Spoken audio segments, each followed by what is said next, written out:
visión académica de esto, ¿no? Por lo menos una opinión desde la expertise, de algún modo, ¿no? Luca Deviacqua, o Deviacqua, tú me dirás si se pronuncia todo junto o separado. Experto en antropología, junto, bueno, Sí. experto en antropología Filosófica. filosófica, ¿no? Y con una sonrisa está ahí. Qué buena una sonrisa a esta hora de la mañana. Luca, muchas gracias por tu tiempo. Bueno, ¿qué te pasa a vos con todo esto de la idea de no tocarse más, de no besarse más, de no darse un abrazo? Esto lo extrapolamos a no compartir también un mate o a no compartir de repente los utensilios, ¿no? Porque se trata de como de no tocarse más. Este, ¿Cuál es tu punto de vista desde Sí, la sí. filosofía antropológica? Buenos días a todos. Gracias por la invitación. Bueno, efectivamente, si hablamos de cambio de conductas físicas y de relacionamiento, tenemos que, desde mi punto de vista antropológico, filosófico, hablar del cuerpo. El cuerpo como ese vehículo que siempre fue, sobre todo la cara, el rostro y las manos, el principal vector de la demostración de confianza o, como en este caso, a mi manera de ver, va a ser cada vez más desconfianza. De hecho, el cuerpo y efectivamente la cara y el rostro es la interfaz que nosotros tenemos para podernos comunicar con los otros, es lo que ven los otros de nuestro ser, es a través de eso que nosotros nos comunicamos. Entonces, un gran filósofo, Emmanuel Levinas, decía de que el rostro es lo que interpela la subjetividad humana para poder entender el otro. Entonces, a raíz de esta situación que se va a presentar a futuro, vamos a tener que repensar esta idea del cuerpo como vehículo de expresión de nuestro ser, de nuestra persona, de nuestra subjetividad. Y el otro probablemente va a pasar a ser cada vez más alguien de cual dudar, un extraño, alguien de cual desconfiar. ¿Por qué? Porque es vehículo de infección. Y también otro filósofo muy importante, Martin Buber, hablaba de que el ser humano es relacionamiento.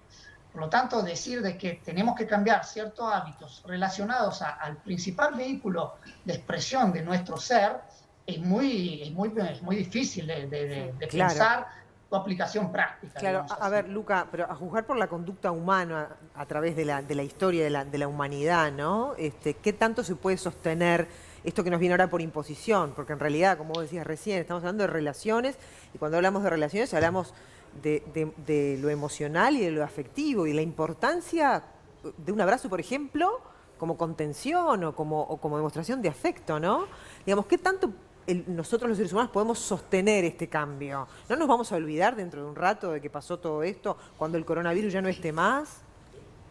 Exactamente, digamos que es el hábito de los besos, de los abrazos y del apretar la mano también es arcaico en el sentido de que pertenece al ser humano en cuanto forma de expresarse. Entonces, probablemente no se pueda sacar tan fácilmente una costumbre tan arraigada en ciertas culturas, sobre todo como la nuestra, la latina.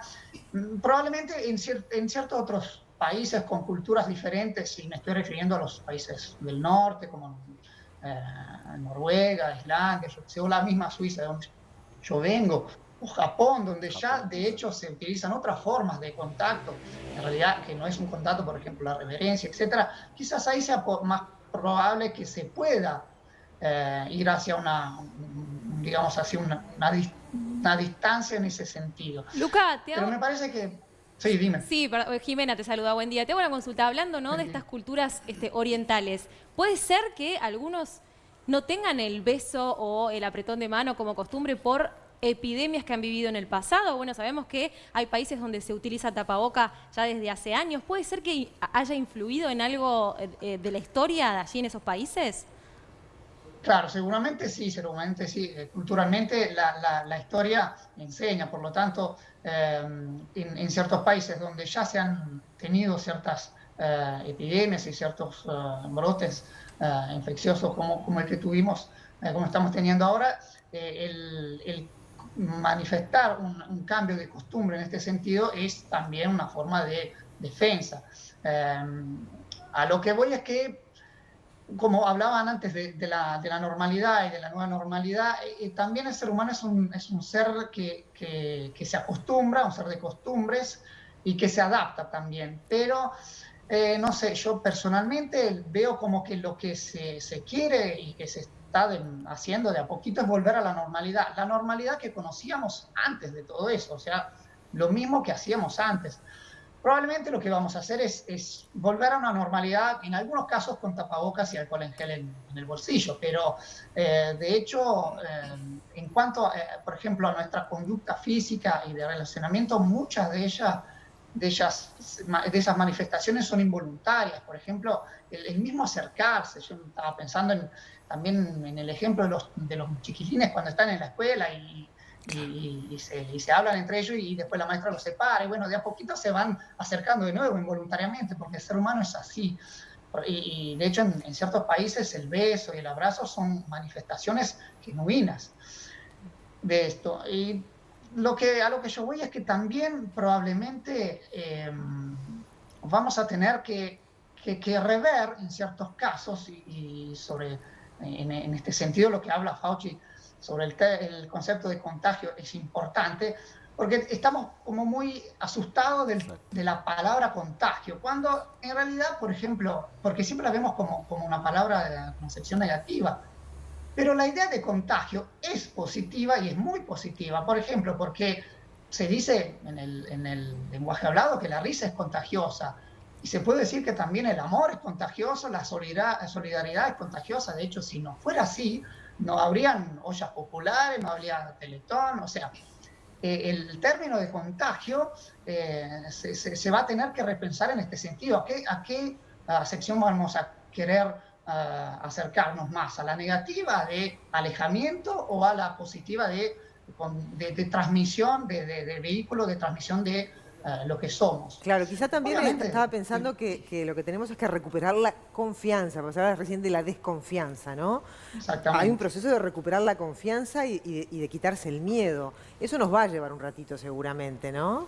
Pero entonces la conclusión acá es que vamos de algún modo a volver a ser los que éramos con el tiempo. Sí, sí. Yo soy bastante pesimista con esta idea justamente de la nueva normalidad. No creo en una reestructura profunda de la normalidad como algunos especulan, en el sentido de que el sistema económico va a seguir siendo el mismo y el medio ambiente de nuevo va a seguir siendo esclavo de nuestras malas costumbres. Y hago referencia a que en este sentido el planeta está respirando. Es lo bueno que tiene el planeta con esta pandemia. Pero aparte de eso, una vez que se vuelva a la normalidad, vamos a volver a las mismas costumbres, me parece. Claro, es como, Sí, es como plantearse la ilusión de la normalidad o la ilusión del cambio que en definitiva después el propio ser humano en su condición demuestra que vuelve al punto cero. claro, claro. Y por esto que la pandemia, a mi manera de ver, será porque soy filósofo, pero además de un problema seguramente sanitario, es efectivamente un gran problema filosófico. Manifestó un problema filosófico en el sentido de repensamiento de la condición humana. Y de hecho el término de crisis deriva de ahí, deriva del concepto filosófico. Por lo tanto, la nueva normalidad para mí se va a jugar realmente más allá de las obligaciones que se nos van a imponer. En realidad eso va a ser más una especie de costumbres transculturales, se podrían así llamar, que podrían aparecer si nos van a obligar a no darnos la mano y los besos, etcétera. Es algo que nos viene desde afuera, digamos así, impuesto. Pero digamos que el punto el partido se jugará realmente en este replanteamiento de cada uno de nosotros acerca de ciertos conceptos que maneja en la vida, como justamente el amor, la amistad, la distancia, la cercanía, todos conceptos filosóficos. Luca, Entonces, buen día. Te quería formular una pregunta. A ver, uno ve las imágenes de lo que ocurrió este fin de semana, donde la gente anduvo por todos lados, haciendo caso omiso al planteo de esa cuarentena no obligatoria, y uno le da por pensar, esto no va a cambiar mucho, o sea, a la gente no le va a costar demasiado volver a un abrazo, volver a un beso cuando se está exhortando algo tan simple y la gente no lo cumple. Y lo otro, obviamente que el miedo y la desinformación son por ahí dos elementos importantes a la hora de la toma de este tipo de decisiones de la población a corto, mediano y largo plazo, ¿no? Sí, sin duda, sin duda. Y de hecho el miedo es un concepto filosófico instaurado cada vez más por la emergencia de esta pandemia.